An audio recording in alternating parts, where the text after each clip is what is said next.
Hey everybody, welcome back to a new episode of Entropia content. And today I was just checking in on the game and it's not looking so good, to be honest. It's like I put a whole bunch of stuff for sale on auction hoping I could use the money to help out with this crafting run. And I don't know, yeah, it keeps happening. Every time I go to check the auction, I'm ancient Greece, so it doesn't show it. I'm like, oh fuck, what happened to all my auction items? I keep forgetting it's 2. Right, so I did get the 1 bid on wool, but no one else is outbidding them, so I guess no one else is doing the mission on next island that requires wool. It's kind of a piss off. I kind of hoped that it would sell. And yeah, the Lesser Elijah, I don't know what's with this shit. I've put it on auction so many times, like, I don't know, 100 times I tried it. Every time I put no buyout, 0%, any bid will take it. And I've never once sold any. Not once. But then you check the auction history and it's like it's got thousands of ped of sales for like really high markups. I'm like, fucking bullshit. It's like I don't care where you try to sell this Lesser Elijah, nobody is buying it. So I don't know what the fuck, where do all these auction sales keep coming from? The only thing I'm thinking is maybe someone randomly needs some Lesser Elijah, goes to the auction, spends a whole bunch, and then that one sale for the year just shows like lots of sales on auction. Because man, I don't know what it is. It never sells. So that's why I must have trade terminaled over 10,000 ped worth of Lesser Elijah. Because no one will buy it. It's useless. So I don't know why I keep putting it for sale on auction. I should really just trade terminal it right off the bat. Because I've tried hundreds of times and never once has it sold. I just keep getting tricked because I look at that auction history. I'm like, hey, maybe it'll sell this time. It's like, no, it's not selling this time. It's never sold. Alright, so enough with the negative stuff. Let's do a little bit of fun. I've been having some luck with the Bitcoin casino lately. If anyone else wants to help out with that, it'd be a big help. Every spin you do, like one of these free rolls every hour, gets you Bitcoin or Satoshi, mini Bitcoins. And then it also gets you lottery tickets and it helps out my show. So I really appreciate everyone who can do it. Now we're up to 17,030 Satoshi. Woohoo! Now I noticed a few people have been still posting in the chat making fun of the Bitcoin casino. And I'm like, man, it's one of those projects that you got to start small and work your way big. Like if you go to a gym and you see some pipsqueak who's fucking lifting weights for the first day, what are you going to do? Laugh and mock him, make fun of him, say, hey, that fucking lifting weights is a waste of time. Look, you lifted it once and you're not any bigger. Well, it's like the same thing with the Bitcoin casino. Obviously, it's fucking starting small, but it's one of those things where it grows and grows and grows. So it's like, yeah, like, man, I'm up to over 20 fucking subscribers or referrals already. And my Bitcoin is going up faster and faster. So man, as soon as I get it up to like say 100 referrals, can you imagine how fast it's going to be? Or how about 1,000 referrals? Or what happens if I get a viral video and all of a sudden fucking 100,000 people signed up? Guess what? You won't be fucking laughing at my fucking Bitcoin earnings then. Because then you'll see like, hey, everyone's got to start small. Like as much as you like to mock the little guy for starting small, chances are, like, people mock that Jeff Bezos guy when he started Amazon. He took a big risk taking all that fucking loans from his families and stuff, but hey, look what happened. How many people are laughing at Jeff now, right?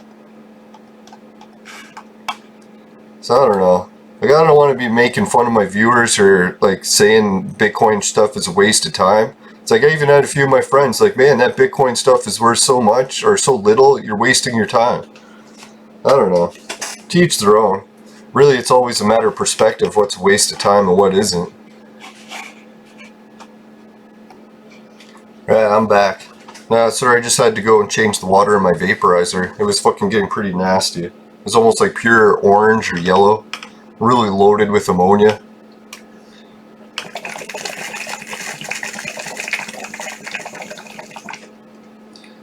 Now, soon I'm going to be wearing my new Entropian shirt. I was going to chance it yesterday because I've been cutting back on eating. I feel like I could fit into it now. But it's fucking hotter than a witch's tit. Fucking hot as hell. Yes, some witches' tits are hot, not all cold. Now it turns out like fucking, I don't know, this summer in where I'm living, it's been fucking hot as hell for most of the summer. And then we had a little bit of a cool break for the middle of August, but now that it's the end of August, it's kicked in for another massive heat wave. I think yesterday we were hotter than Egypt with the humidity. Yeah, so you can go in the fucking desert to Africa. It won't be as hot as fucking where I live in Canada. That's what I was kind of thinking too. It's like a lot of people are into the global warming debates. It's like me personally, where I live, I'd love to see it hotter and hotter. And like, if the world became much hotter of a planet, I'd fucking jump for joy. It's like I look at food. Food needs warm weather to grow. I don't know where this fascination came with making the planet colder. Like, I get it, some people living in the fucking equator are fucking too hot. Well, fuck, move away from the equator. Like, look at my fucking country, man. Like, everyone who's coming here is coming from really fucking hot, nice places. Well, guess what? I want it fucking hot and nice too. And I'm not allowed to move to any of these other countries because they have strict migration laws. So I'm like, fuck the other countries. I want it really hot. I don't give a shit how fucking people want colder weather. Fuck you. It's like, yeah, if you want fucking colder weather, move to fucking the Arctic. Don't fucking give everyone else a hard time. Like, I noticed too, like, I started researching it on Facebook where all these people are coming from that want colder weather. And then a lot of people are posting, oh, my fucking garden, it can't survive, it fucking dies in these heat waves. I'm like, well, where do you live? A lot of people are like, oh, Phoenix, Arizona. So you live in a fucking desert, and you're complaining about it being too hot and dry. It's like, maybe you should move out of the fucking desert instead of stop trying to make it fucking hotter and or colder in Canada. Like, fuck you, man. I want hotter weather, not cold. Everyone's like, oh, the planet will die if it's fucking hotter. No. Life fucking thrives in warm weather. It's like, you know when life will die? Fucking Ice Age. That's when it'll fucking die. It's like, show me one spot on the planet where it's fucking hot and there's lack of life. Bullshit. It's fucking covered in fucking thriving in life. Anywhere along the equator. You know where it's fucking barren and dead? Fucking ice places where it's cold. Not a fucking thing survives. It's like you can go there and fucking you barely find fish. Even they're finding it fucking too cold.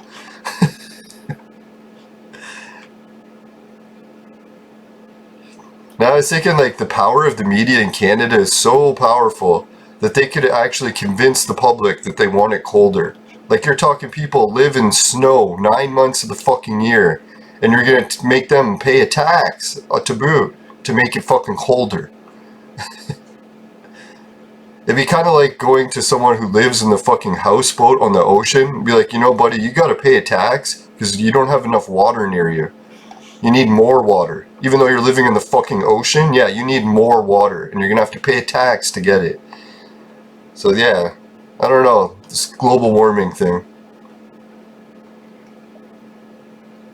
Now I guess to be on the defense of the global warming people, they're like, oh, like, what was it, like, or are they saying the ocean waters would rise or whatever? It's like, well, fuck, if that's really an issue, we could just go to the South Pole, build a fucking giant dam, and just freeze a whole fucking ton of water there. Like, we could freeze half the fucking ocean if we wanted to. We're not fucking mental cases. Like, we can easily use our technology to create ice. It's not a fucking miracle. It's like, you know what's a miracle? Fucking cleaning the pollution created by electricity generated for electric cars. You know, that fucking pollution's like 1,000,000 times worse than coal. It's like, you can clean coal easy. Buy a fucking coal cleaner, fuck, clean anything. Clean the water, clean the air, clean the land. Coal's fucking easy to clean. You know what's not easy to clean? Fucking nuclear radiation. It's like, when you get that fuck in your environment, you're fucked. Your people have to literally leave the city, can never move back for tens of thousands of years. You know, that's fucking where pollution is at. I don't know, this opposite universe or world thing that's happening before the next golden age, it's really weird. Like seeing everything turn opposite. But it's not all bad. I seen one opposite today that I really liked. It's like, remember in the old days, anyone who's my age, 40s, will fucking relate to it. They used to have video arcades where you could go in and play video games and you had to pay money. It was on like a time basis. Like some games were like really hard, so every time you die you'd have to put in money to keep playing it. So these video game companies, when they expanded to home consoles, they tried to figure out a way to actually charge people money so that they could make the video arcade system in everyone's house. So everyone wants to play this video game in their house, but they have to pay a company to play it. So yeah, early companies started to adapt this, and they've been trying to milk the fucking video game industry players ever since. So one of the recent opposites that I like that's happened is anyone who hasn't been checking out my links, or people that have checked out my links before, have noticed that video game companies have started to pay players to play the games. So yeah, anyone who's into Entropia, obviously you're into the idea that fucking video games involve real currency and money. But what other companies started doing is they fucking realized that all these free games that launch on Sony's networks, when it's a free-to-play game, shitloads of fucking like 99% more players play the free games. And then when they're in those free games, sometimes they make in-app purchases if they get hooked. So the big business investors realize this. This is the way video games has turned to the opposite. No longer are the companies trying to just milk all the players for every dime. They're actually giving away their games for free in the hopes that they can get people addicted. So that's why I was like, holy, that's fucking sweet. We're in the age now where instead of gamers playing to game, we've switched and now gamers are getting paid to game, which I always wanted to see. Back when I was a kid, I always had dreams of like people getting paid to play video games. No one was ever sure how it was going to happen.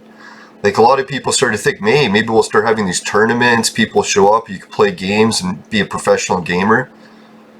But I don't know what happened with those tournaments. Like, I don't know, I've seen video game tournaments on TV, well not even on TV, just advertised on YouTube. And I've seen them at conventions.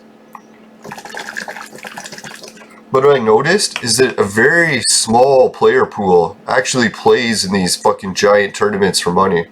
Like out of the amount of gamers that game, maybe 0.00 thousand times one would fucking actually compete in a tournament. So I was like, that's not video gamers making money as gaming. That's just like an exclusive club for a bunch of people who play tournaments. So I was thinking, yeah, like maybe that is the future. Like we're going to start seeing gaming become more mainstream. Like we're getting to the point where they're talking about that universal basic income garbage where they just pay everyone to stay home and do nothing. Well, that's what I was thinking, like that's probably one of the ways that we could counteract this is starting to get people paid to play video games, because really anyone can play a video game at home. So you'd have your office or job at home then. You wouldn't have to be sitting at home just getting drunk all day and doing nothing. Now, I'm kind of a little bit disappointed with universal income because we've actually tried this system in Canada on a smaller scale with the native communities, where we just gave them tons of money and said they could stay home and do nothing all day. And it turned out they did. They have the highest suicide rates in the country. A lot of them stay at home and just get drunk all day, and they complain about how they don't have things handed to them like clean water. It's like, well, I don't know, if you live in your own fucking country, like normally you have to make your own clean water. You have to dig wells, have to build infrastructure. You can't just be complaining that someone else should build it for you, right?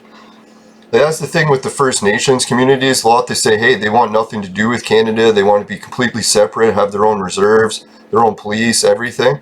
Well, I'm sorry. Well, then you're going to have to collect your own tax revenue and build your own roads, build your own fucking clean water. Like, we can't be doing everything for you and then get stabbed in the back saying, hey, this is our land and shit, right? Like, there's got to be some give somewhere.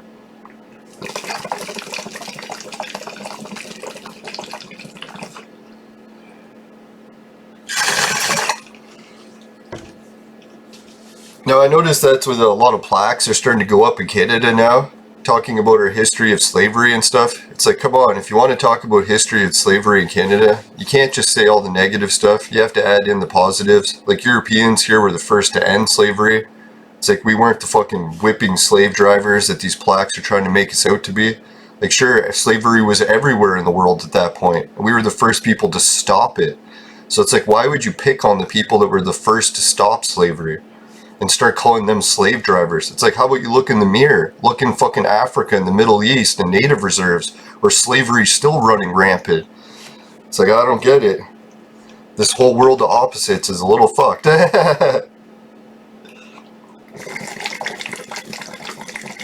So that was another thing with the universal income experiment. Fucking pay people to sit at home and fucking do nothing all day and then act surprised when the fucking sex slave trade flourishes. Like, I kind of feel sorry for the natives in a way. It's like what Canada should have done is just said no handouts, fucking extra tax, fucking no bullshit, fucking ass kissing. Because once you start doing this fucking ass kissing for generations, that's when you get fucking teepees popping up on our land saying that they want it back. It's like, well, you want it back? I'm sorry. We want fucking Turkey back for Europe too, but that shit ain't happening any day, is it? I think that's when you get too many ass-kissing politicians in charge. Someone right off the bat should have been like, hey, we're putting our fucking foot down. We bought this land, you fucking sold it. Sorry, you fucking lost. It's like, instead of this everyone gets a medal bullshit, we gotta make it clear, when fucking migrations happen, you gotta put your foot down or you fucking lose all your land. That's how history works, right? Where did this fucking fascination come with that borders are open everywhere and people can just migrate to any country in the world they want? Sorry, that's not how the world works. There's fucking borders, everything's divided by race. Not saying that open borders and diversity is a bad thing. It's like, I'm part of Canada and that's pretty much what we have, and hey, I'm still here, so obviously it ain't that bad, right? It's not like I have any option to go anywhere else, but even if I wanted to go somewhere else, I probably wouldn't. Now, at one point, I was considering doing the off-grid thing and just living off in the woods somewhere, saying fuck it with society. And I realized that I like crowds of people better. Like, I didn't want to be alone all the time, so I was like, hey, that's probably not the best plan. Glad I realized before I invested too much money into it. I think I put almost 10 years and about $30,000 into that project and just failed miserably. The only thing I have to show for it now is that haunted house up north.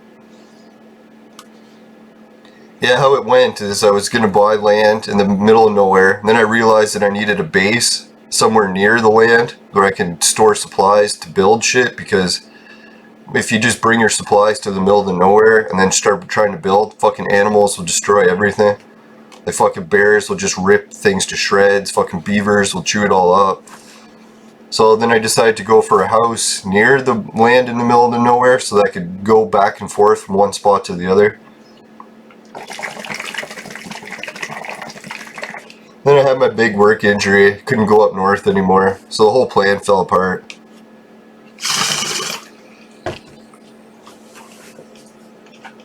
But I always look at the Chinese farmer tale. It's like, usually when something really bad happens, you shouldn't get too down in the dumps, because if you look hard enough, you'll probably see a way where it actually avoided another disaster from occurring that might have even been worse than the first one.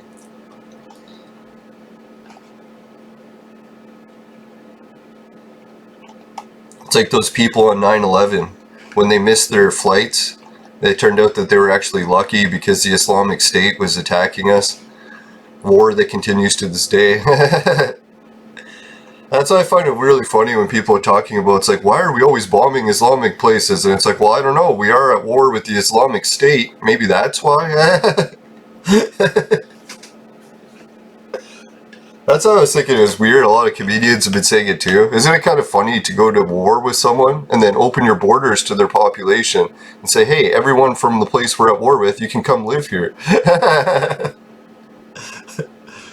That's kind of a weird tactic in war.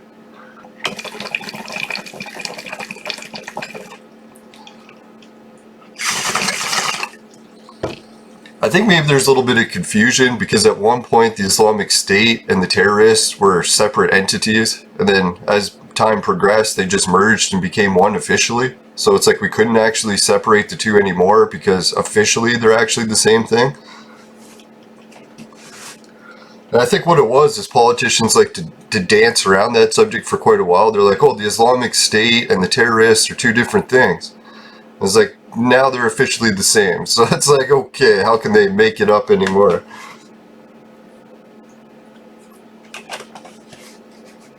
And the funniest thing too about the Islamic State is there's lots of things I actually like about them. I'm kind of surprised, like most people in the West don't realize that the reason the Islamic State is popular in America these days, like welcoming it in, is because their culture has a way of dealing with over rampant feminism. And it's like once feminism got maybe really bad in the Middle East, the Islamic State came and they're like, hey, no more feminism fucking over our countries. We're fucking putting our foot down on that, right? So that's how I was thinking, maybe that's why Islamic State principles and everything are being welcomed in the West so much, because we're like, holy shit, we got this horrible feminism problem that's completely destroying our country, destroyed all our families, financially ruined the entire country. It's like, so we're, in a way, we're like reaching out to find a way to solve that. And one of the most obvious ways would be to have an Islamic State. It's like if all of a sudden America became an Islamic State, I don't think we'd have too much worries about fucking feminists becoming in charge of our country and opening our borders, allowing other religions to come in. The Islamic State would be like, hey, no more feminists in charge, no more other religions, just Islam. So, in a way, it's like, that's what I was thinking, like, the way things work, like in electricity in the universe, everything's going to take the path of least resistance. So if there's a problem, like say, I don't know, like how the nature works, if there's too many fucking crickets or something, there'll be a boom in the snake population and they'll just eat all the crickets. And if there's too many snakes, there'll be a boom in the bird population and they'll do it, or they'll eat all the snakes. So it's like wherever there's some opening or opportunity in the universe, something will go in to fill that, take advantage of it, balance it out, however you want to talk about it. Yeah, that's the one thing I noticed was really weird about the politics in the US. It's like you look at a lot of the people, like the hardcore rednecks in the US, the people like, oh, they're against women's rights and all that, and it's like we shouldn't let them elect leaders. And then you look at the Islamic State and then what their men are into, and they're like, yeah, same thing. They don't want feminists in charge and stuff. And I was like, holy shit, it's like, in a way, it's like the Western hillbillies, like men that are fucking taking advantage of women, I guess, or misogynists, or kind of like appear to be opposites. Like you wouldn't picture the rednecks in the US and the Islamic State having much in common. But when it comes to dealing with feminism, they're actually the identical. They're very against feminism, both of them. So I was like, in a way, it's like Western men should be actually components that they would want Islamic State laws here. So that's why it's kind of funny too. You see the feminists, they're the ones that are opening the borders to the people that are most likely to vote them out of power. Yeah, like I know this one girl who's a singer and activist. She's very much in for opening up the borders and making all of America an Islamic State. And then I was like, well, aren't you a feminist and you're totally like against hijabs and all that? And she's like, oh yeah. So I'm like, well, isn't it kind of contradicting that? If you're opening up the border to the Islamic State who's anti-feminist, isn't that the exact opposite of what you want? So I never really get a response on that one. Now I should read more of her responses. Sometimes I get a little bit argumentative with people that are doing the opposites of what they say. That was the thing that came up with the video game community with the Intellivision Amico. And then people are debating, like, why are so many people picking on the president of the company, Tommy Tallarico, making memes about him? And I was thinking, well, one guy illustrated it very clearly why this is. And it's because Tommy keeps making really outlandish claims and then doing the complete opposite, like, right after. So when you're, like, making outlandish claims and then doing the opposite, that almost makes you, like, prime targets for memes, right? People are going to be like, look at this person, how contradicted they are. So that's how Tommy ends up being the subject to so many fucking bullies and attacks. It's because he's bringing the target upon himself. And I kind of really like Tommy over the years. I've kind of become more accustomed to his dark side. I don't hate him over it. Everyone's got a dark side. Some people are more comfortable admitting it than others. Now I noticed that in the YouTube comments, people are like, man, you get really angry and really happy all the time. And it's like, yeah, I guess it's a bit of mood swings from the weed. Cannabis studies have shown it can result in more common mood swings. That's why if you have schizophrenia, it's very dangerous to smoke weed, because it's going to increase things that you're already having high risk of.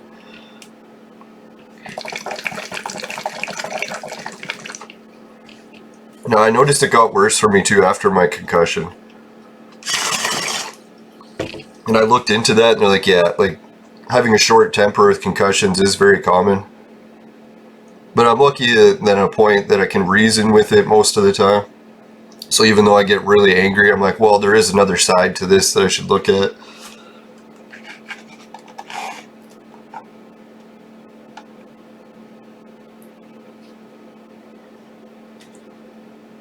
Now, and the most things too is like, not to be a jackass about it, but it's like, yeah, normally I've realized in everything in life I'm doing, most cases it's to benefit me in some way. I notice being very angry and vengeful and spiteful and everything like that really doesn't gain you much. So it's like I'm not being the great guy for trying not to be fucking angry and spiteful all the time. I actually realize that you get more benefits from forgiveness and all that shit. Not because it's the nice thing to do. I do it for the benefits. It's like the whole burning bridges philosophy. Like that's what forgiveness is, really. That's what they should have said in the Bible. It's like if you want more bridges to success, don't burn them, right? It's like you don't go around forgiving people and being nice to them because you're trying to be a saint. It's because you want stuff. You're going to get more stuff out of it if you do it nicely.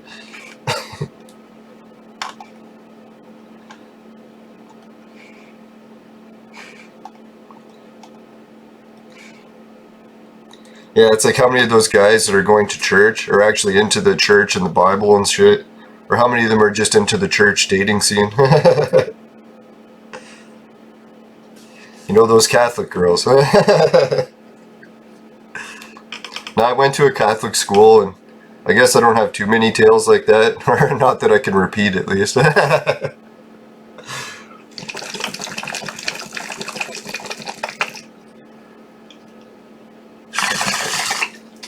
Yeah, today on the vape menu, I still got some of that god-awful White Rhino. Drip of oil makes it tolerable. It's not really giving me a buzz anymore, so I really got to stop vaping it.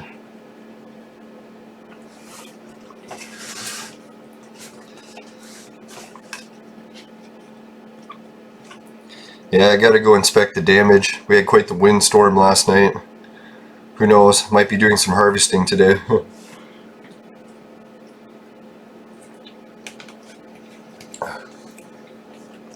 Man, my plants are so funny outside. It's like I was checking to see how they're growing. I noticed this one plant grew like a really thin stem. It's like barely a good sized plant at all. I think it got stunted, not enough light or something.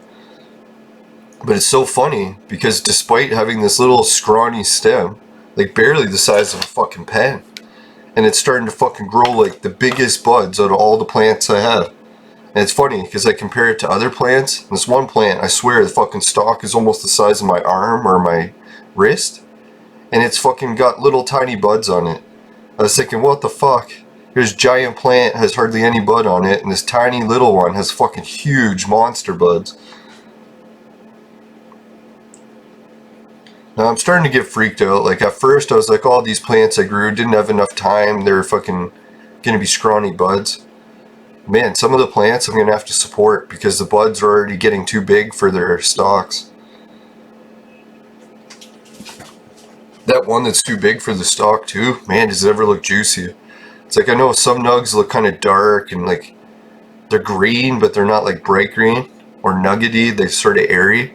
Well, this plant, I don't know, the nug is like fucking nice and dense. It looks like one of those really dense hexo nugs.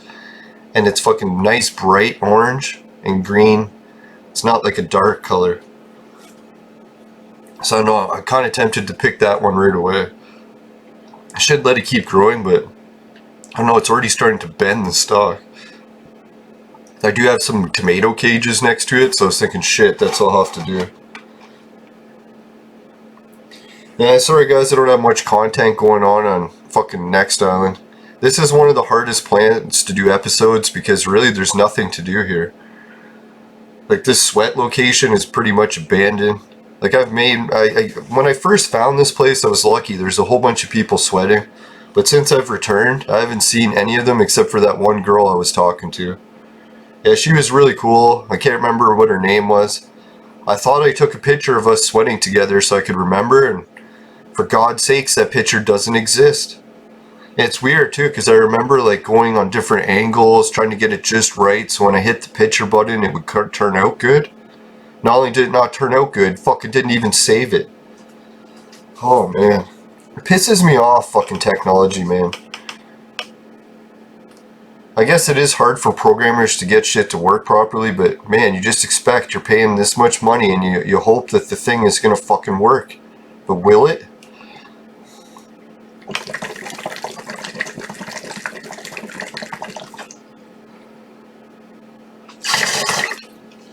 Oh man, I feel so sorry for my neighbors. I just found out from one of my friends that the Google expansion at the end of our street is fucking gigantic. They're starting to build like giant high-rise buildings and stuff, and all the properties on our street are like going to go up by like 10 times.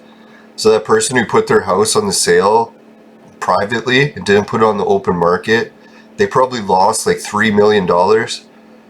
It's like they sold their house for, I think, what is it, 600,000. It's probably worth closer to 5 million now since they sold it, and it's only been like a month. So it's like, oh god, that must be sickening for them. If I was them, I would try to find a way out of the deal. Like, is there seller's remorse or whatever? Like, holy fuck. And I think they should have realized, because they were house flippers. I was so surprised that they didn't put their house on the open market. Like, when you had someone coming to you privately offering you fucking huge amounts, you should have realized, like, hey, this property's worth way more than they're offering.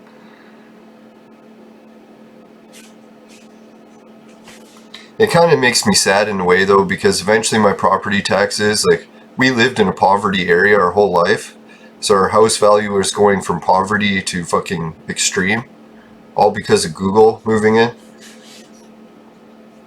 But what that means is our property taxes are going to fucking skyrocket. So the house that we used to be able to afford to live in probably won't be able to much longer. Kind of makes you sad. Like, I've seen that happen in my province before. People retired, got this really nice fucking retirement community, built a sweet cottage, set up a life that they could love and retirement that they could afford. Then our province opened the borders to mass migrations. All the people from China came, bought up all the fucking land. Now all the people that retired in that area are fucked. They can't afford their property insurance anymore, and they all have to move way out to the fucking, like, I don't know, where are they going to go now? Arctic or something? So I know mass migrations is kind of neat in a way, but you get all these neat new food and stuff, but really the fucking planet is so limited on land and resources. Mass migration can fuck your societies faster than you could ever imagine.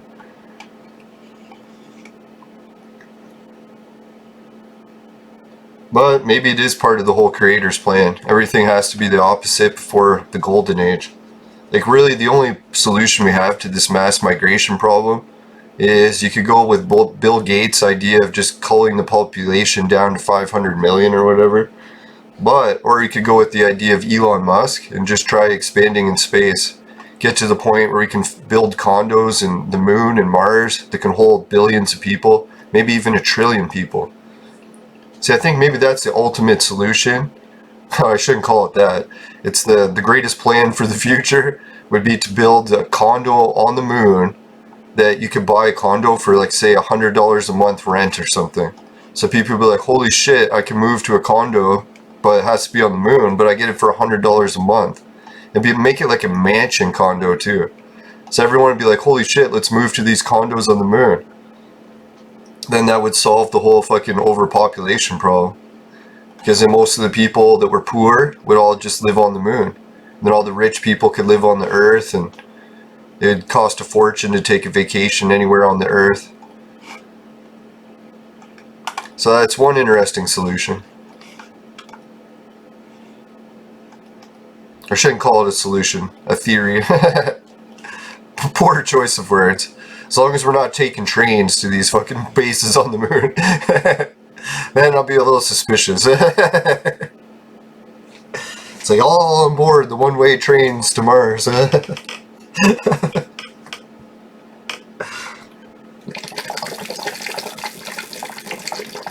I'm pretty sure science fiction people used to do stories about this, how the colonies that aren't on Earth would eventually rebel against the Earth. So that's one risk we run with future exploration, is that eventually all these colonies we build will turn against the Earth and attack us. It's inevitable. Yeah, and then the only real, I guess I won't call it a solution, the only real theory on what you could do to solve that problem then too was to terraform planets to make them nicer than Earth. But that's going to be a pretty good challenge.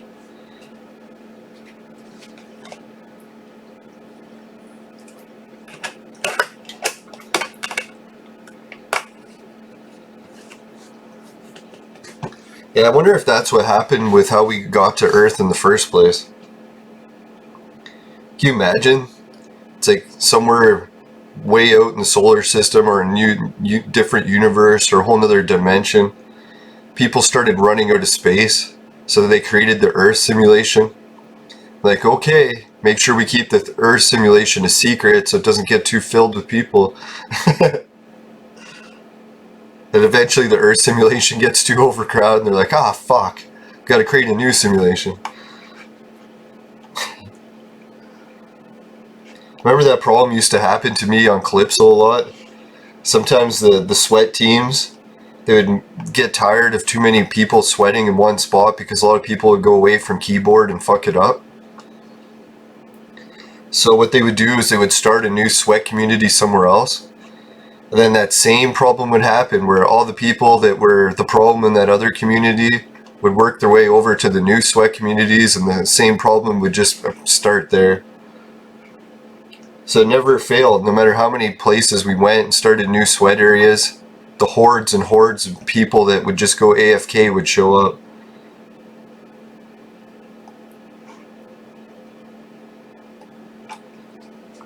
Alright, this episode has clearly way too much sweating, so I'm going to try to do some maybe auction content.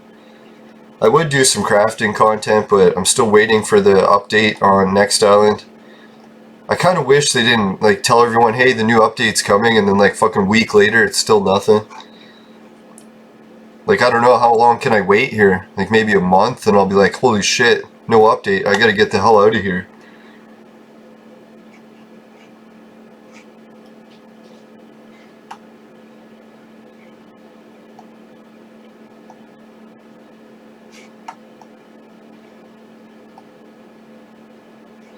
Alright, I'll check out the blueprints on Next Island. I don't think there's anything that really catches my eye that I want to purchase. That dark Listerium sounds a little tempting because Listerium is pretty widely available.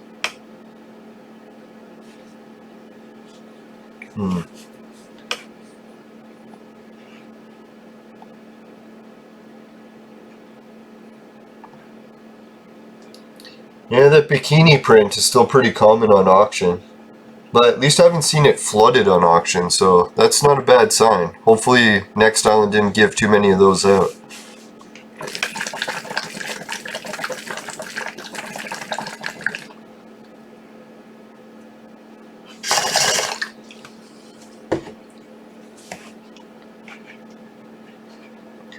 Alright, let's check out Tulan. Tulan's always one of my favorite auction destinations. You can get some interesting deals here. Oh, that's why. I should have been hitting the refresh button. Now which one did I have? The smash or the crash? Maybe it was neither.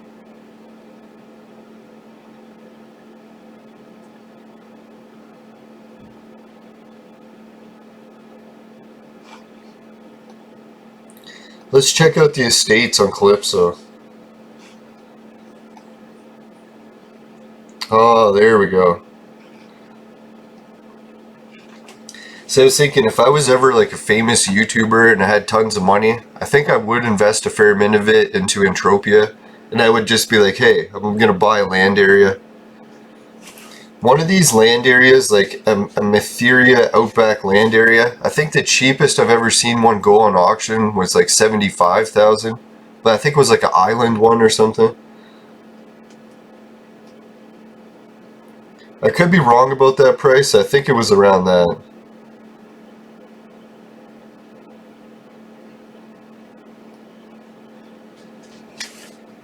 Yeah, what would you guys do if you made it rich in life, like ridiculously, like PewDiePie rich or something? Would you invest in Entropia, or would you never play it again?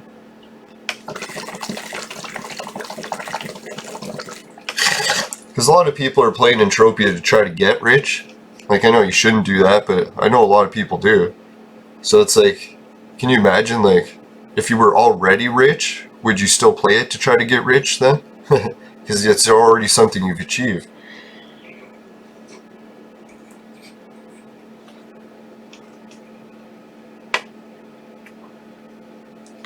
Now, what else is there to do on Next Island? I guess I could run around on an adventure, do some more missions. That's all I'll do for the next episode. Let's get a quick message from the sponsor. Today's show on Next Island was brought to you by Crack. Crack. It'll fuck you up. Up. Up. Alright, welcome back everyone. Yeah, let's go and run around, do some mission stuff. I'm getting tired of no excitement. So that's the thing I notice with Entropia. Sometimes people get bored of it. I'm like, well, why do you keep doing the same thing? It's kind of like life. When people get depressed in life, they ask me what should they do. I'm like, well, usually depression is a sign that your body's telling you to do something different. Like, I don't know, whatever you're doing in your life, you could try doing something different and see if that cures your depression. Like, some people will be stuck in a dead-end job they hate and be like, well, maybe try a different job than one you like, and then you won't be as depressed, right? It seems like a little bit of a too simplistic solution, but I know some people might be stuck in situations that they can't change what's making them depressed. Say if you're in a wheelchair and you can't walk, and that's why you're depressed. But maybe in that same situation, you could try to find something that'll get your mind off of it. Like maybe find something that you could do that being in a wheelchair is actually more better. Like a wheelchair sport or something. Now when you look at some of those motivational people, it's like if you're really good at something and you're in a wheelchair, it's like you'll be that much more motivational to everyone else. As they see it's like, holy shit, and he's in a wheelchair.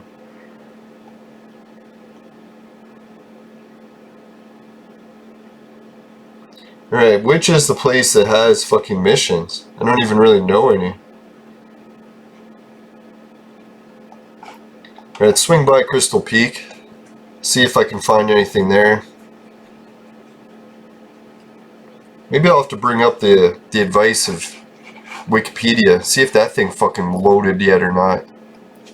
Hey, this is cool. I ran into Claire. She's got a really nice dress.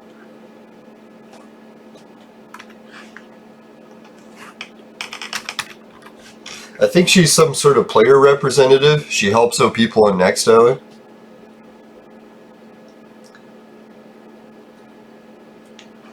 Yeah, I noticed a lot of people in the trade channel lately have been buying sweat for 1 ped a K. Like a lot. Like even some big name players. So I was like, holy shit. That's pretty intense. Sweat price might be going up because... Yeah, look at someone selling sweat for 1.2 now, because they realize that there's a lot of people buying for 1 ped, so why not sell it for 1.2? Especially on Cyrene. That planet, sweat's very needed.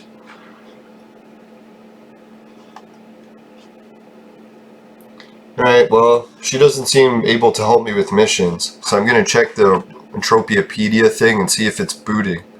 Well, I've got some more good news and bad news. The good news is the Entropia wiki page was never down. Yesterday, I think it was yesterday's episode, I was trying to show the hero sword, That's what's down. It's like when I go into Entropia Wiki, it works fine.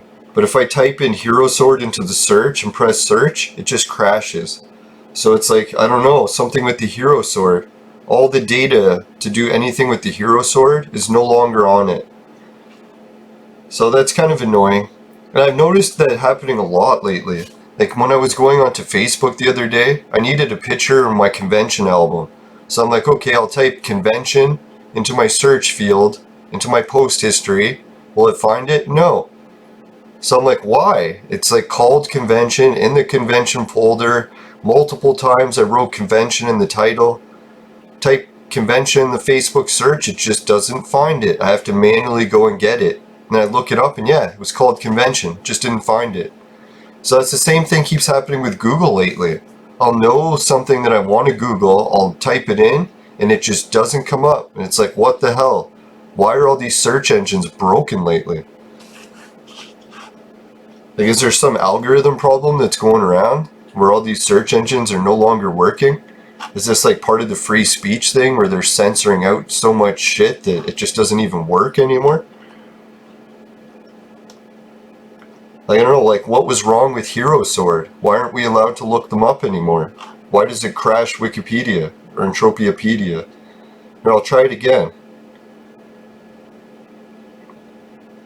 Yeah, just typing in the search crashes it. So maybe I'll try typing something else in the search. We'll put sweat and see what that happens.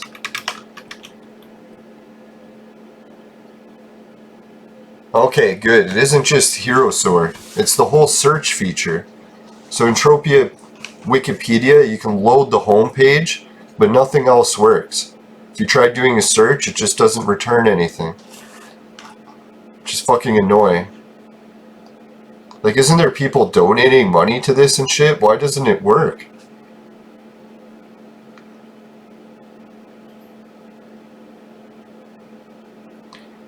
Alright, well, I'll try the missions and see if that will work. Because if I can still get the mission information, that's not too bad. No. Turns out the mission page is also down. Right, so if this isn't making it difficult enough, I'm stuck on Next Island, waiting for the next update. And now Entropia Wikipedia is down, so I can't use it to look up any of the missions. So I can't do the missions, can't collect oil, can't collect AI. Basically stuck with sweating. There's nothing else I can do on this planet. Or I could just randomly fly places. Let's try that. Back to the old school way of playing the game. Maybe I'll stumble across a... Let's all try looking up. Does Next Island have an oil rig?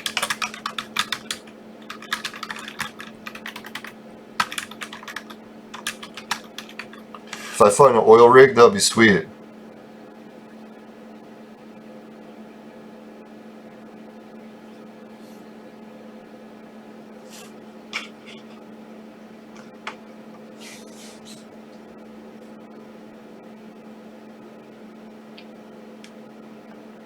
Someone put that the reason the Next Island does not have an oil rig is back in 2012, it was not able to meet its contractual fees and their license in Entropia was expiring.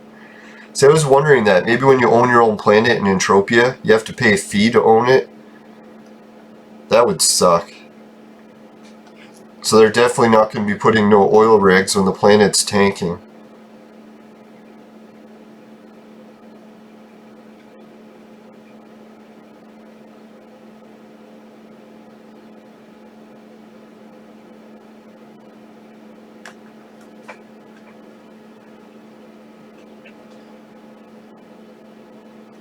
I'm just reading some of the history of Next Island.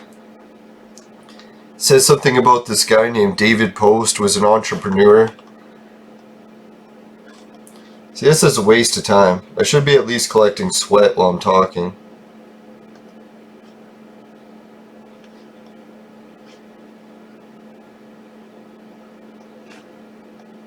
Sorry guys, there's nothing really else I can do on Next Island right now.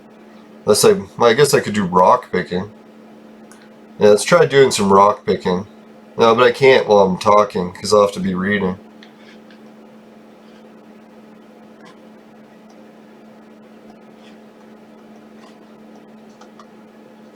Right, so David Post, the entrepreneur, had lifelong dreams, building story, blah, blah, blah. And September 16th, 2008, the official Next Island release took place a few days later at some comedy club in New York City. Next Island would be developed by Never Die Studios and run by John Never Die Jacobs. Yeah, I was wondering what happened with that. I remember there used to be a teleporter on Next Island that had Club Never Die, like this tropical island place. And now that's on planet Rocktropia. So they must have like canceled their merger or whatever. So Never Die is no longer working with Next Island as far as I know.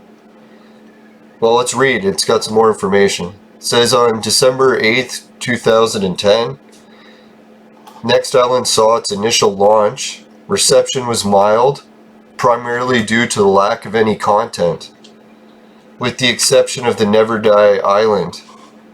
Next Island felt pretty vacant, with only small remote pockets of mobs and mining resources available. Another disappointment was that while Next Island was supposed to be a time travel location, at launch there was only a single location available. Oh, so there's supposed to be time travel to more than one places, not just ancient Greece. That's kind of interesting. I never knew that. And if anyone's wondering where I'm reading this from, I'll bring it up.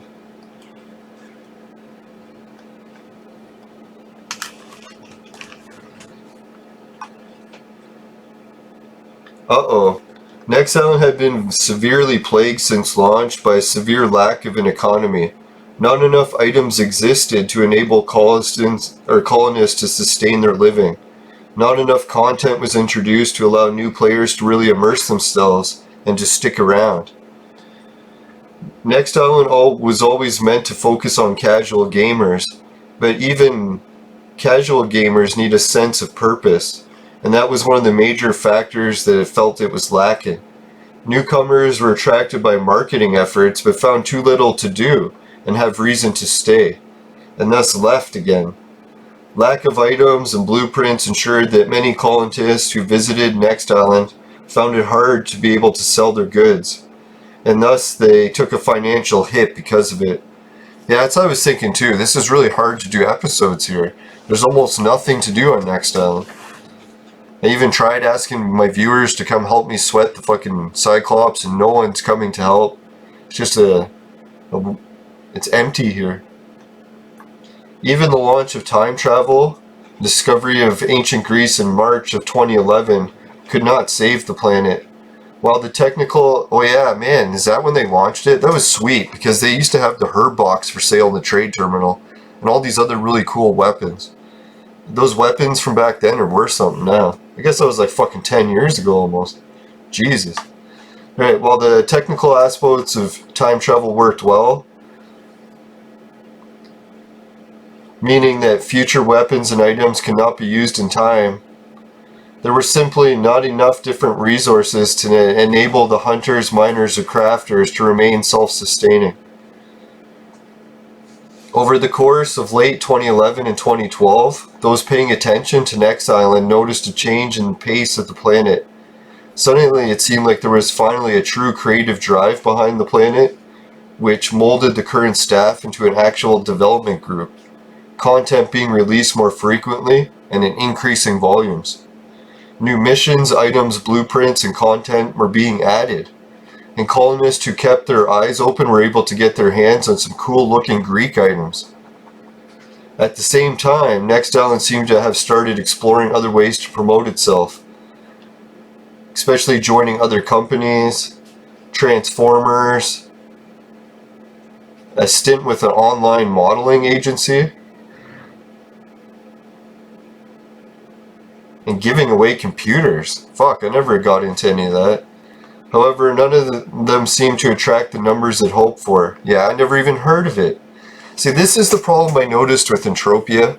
When you log into your loading screen in the game, Depending which planet you're on, it'll give you a different loading screen.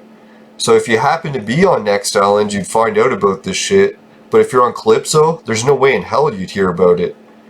So I was thinking, to fix this problem, Entropia, like Mindark, the company, should make the loading screen universal for whatever planet you're on. It doesn't matter. You get the same loading screen, and on that loading screen, it gives you content options for each planet. So when you turn it on, you're loading the game, you can see, ooh, Rocktropia has this new. Oh, Next Island has this new. But I think why they don't is because they don't want the other players to leave Entropia to go to the other planets in the masses. They hope that everyone stays on their planet so they can make the most money. Maybe that's why, or it could be another reason. So maybe, what does everyone think about that? Should there be a universal loading screen so it doesn't matter what planet you're on, you would hear about these things happening on Next Island even if you're on Calypso? Like, that'd be cool. Maybe there's a way to do that with the loading screen already and I haven't found it. That could be the case too.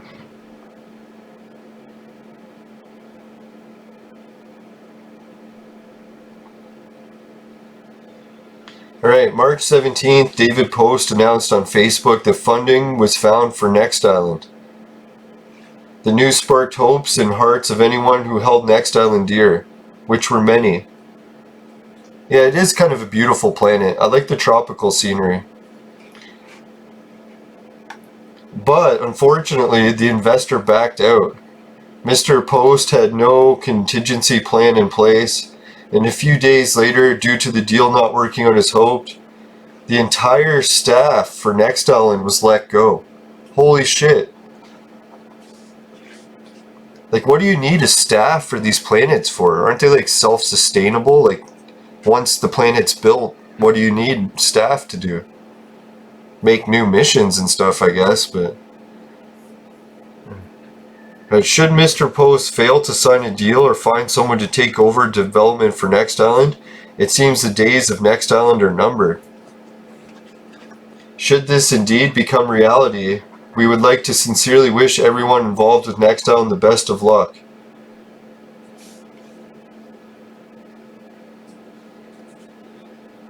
With specific mentions going to David Post, Never Die, Next Island, all the people that worked on it.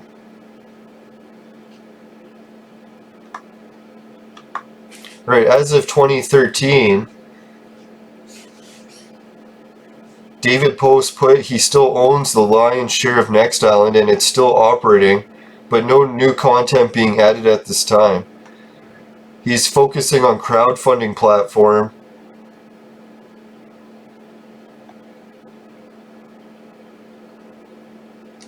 Yeah, so he's working on crowdfunding? And it was last edited in 2013. So isn't it interesting to read some of the history about it? Oh, it still goes. How come there's no next button down here? Oh, here we go.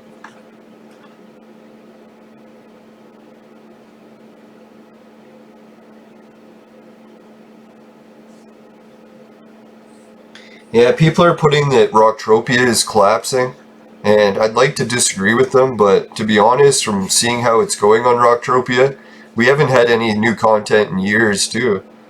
So I'm pretty sure that Never Die has abandoned it, at least not completely, at least partially abandoned. And I don't blame him for abandoning it. I heard what happened with his wife dying, and I would probably want to spend a lot of time away from the game that I played with her a lot too. It's difficult when someone dies that you care about that used to play the game a lot, because then the game reminds you a lot of them, right? And how everyone bailed on his teleport token idea. He really should have just launched that plan and didn't even ask anyone.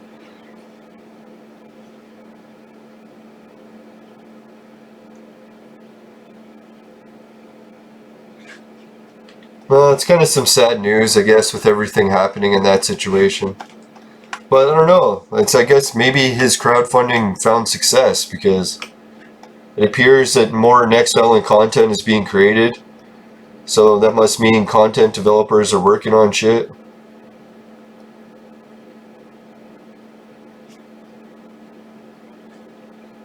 Maybe they'll end up partnering with the company that's working with Monria too. That Monria studio seems like they got their shit together. They built some of the best fucking, well, the best shops in all of Entropia universe. I miss my shops there. Wish I would have kept at least one. Idiot.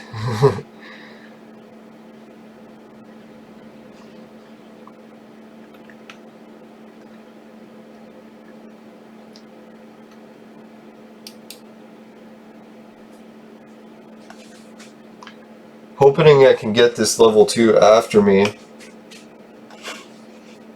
And then turret the other guys. And then pull away from the turret in time to save the level 2. It's a dangerous plan. Usually never works.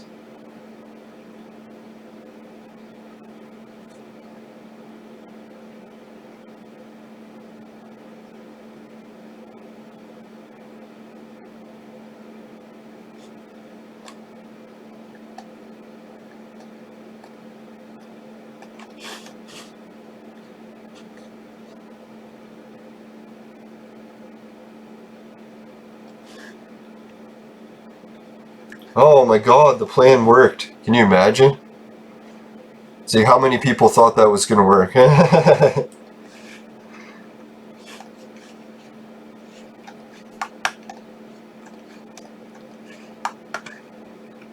I don't know. I'm like, am I really the only person on all of Next Island that's collecting sweat here?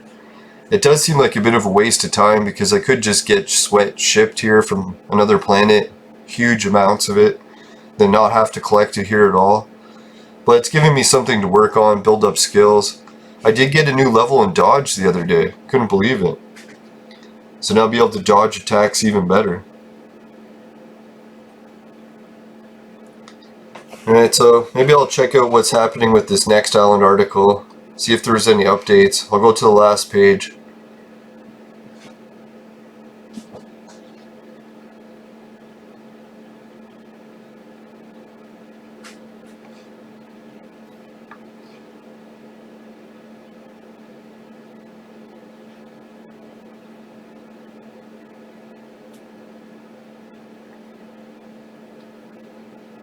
I'm going to go to the official Next Island website and see what's up with that.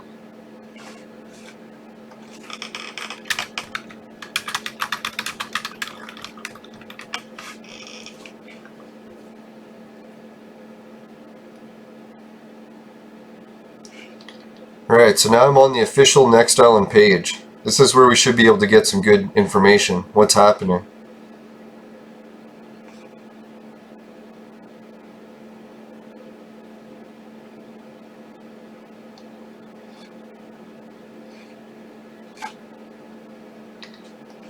Right, so some of the latest information about Next Island. Here it is. Why is the zoom never remembering what I had it at? Right, this is a pretty sick website. Although I think they have too many flashing and moving images. Most people don't want those on their actual homepage. Alright, let's check out the news. See what's happening news-wise.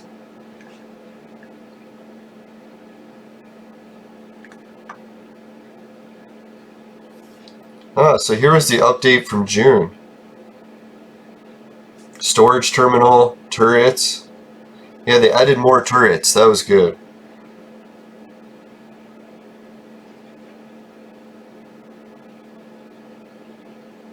Some player-owned estates have been being built. Holy shit! A craftable combat boat, Reckoning. And Liberator. That's fucking unreal, yo. I didn't know those boats were craftable now. Alright, craftable textures, clothing for men and female. So maybe that was the mankini?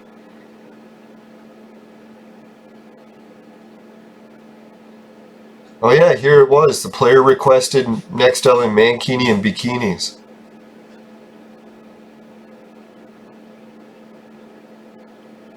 A new race quest located south of Paradise Landing. I think I might have did that one already.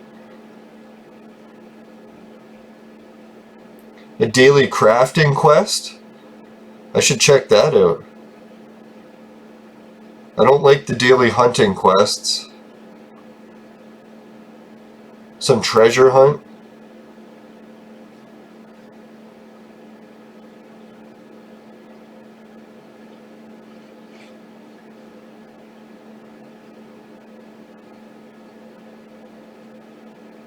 Oh, the Mankini doesn't have a blueprint book yet.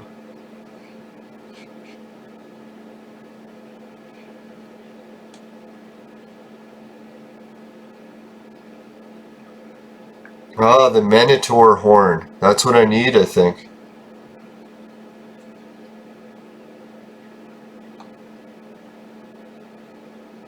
Yeah, so fuck, man. I really like those updates. I think next episode what I'll do is I'll have more information that I'm going to dig up on Next Island so that I can get some more action-packed stuff happening in tomorrow's episode. Like maybe we'll do some more missions, some of the stuff that they just added recently. Shit, I'm almost tempted to try my crafting run now to see if I can craft any fucking vehicles. Like I'm pretty sure I haven't tried my crafting trick on Next Island since this update. So I really should. Imagine I can get the boat, the Reckoning. Fuck, let's try looking it up and see if I can find the blueprint for it. Alright, I'll do it next episode because I'm already getting a lot of sweat from this guy. Well, see, today's episode wasn't a complete waste. I collected 360 sweat, which isn't bad. I think I'm getting close to the 4K mark. That'll be a decent crafting run. And yeah, so that's what I'm gonna do. Next episode, maybe we'll check out the Liberator, see if I can find the blueprint for it.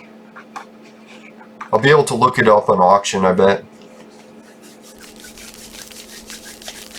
Alright, thanks everyone for watching today's episode. Some of the topics we covered was the Next Island history. What do you think? Should Entropia actually have a load screen that's universal? Gives a little bit of the updates from every planet, not just the one you're on. And maybe if it does do that already, organizing it better so you can see it better, so people don't miss out on all the shit happening on other planets. Right? And yeah, I think that's about all the cool topics I covered on the show today. Yeah, if you can help out with the show, the Patreon, that always is great big help. But if you don't have the money, hard economic times, there's also a cool way to helping, which is the free Bitcoin casino. You see me do a spin for it earlier. Anyone who signs up with my affiliate link below gets a free spin every hour. And it gives you some little bits of Bitcoin and a little bit or one or two of the lottery tickets. And it gives me some help with referral points. So yeah, I appreciate everyone who's already done that. We're over 20 people strong now. So we're building a pretty good army of Bitcoin people. Soon we'll be able to fund a whole bunch of this Bitcoin into Entropia one day. I doubt it's going to happen anytime soon, but you never know. If I get some luck with some of my new video content. My vlogging is almost coming out. The heat waves are almost over. Alright, so thanks everyone, and I got other affiliate links below. It's the Entropia Partners. And oh yeah, that was the thing too. I'm going to build an affiliate link page for the end screen, so it won't be this fire anymore. It'll be just the affiliates. So I'll be able to read it off without having to take so much time each time. Because finishing quick is my specialty. I got links for that. Society 6, create your own store. Raven Jade's shirts. And the sex machine. So yeah, check out all those cool links. They won't disappoint.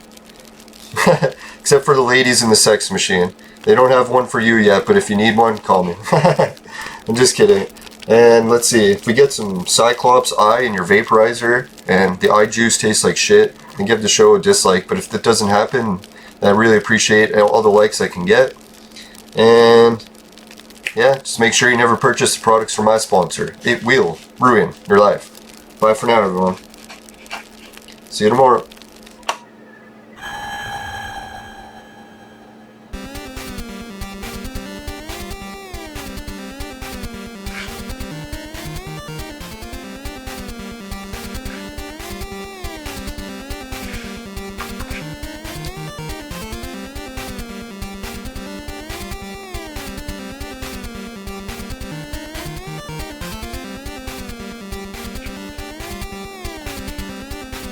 Don't forget, I'll put a link here for the button for subscribing, and 2 videos at the same time.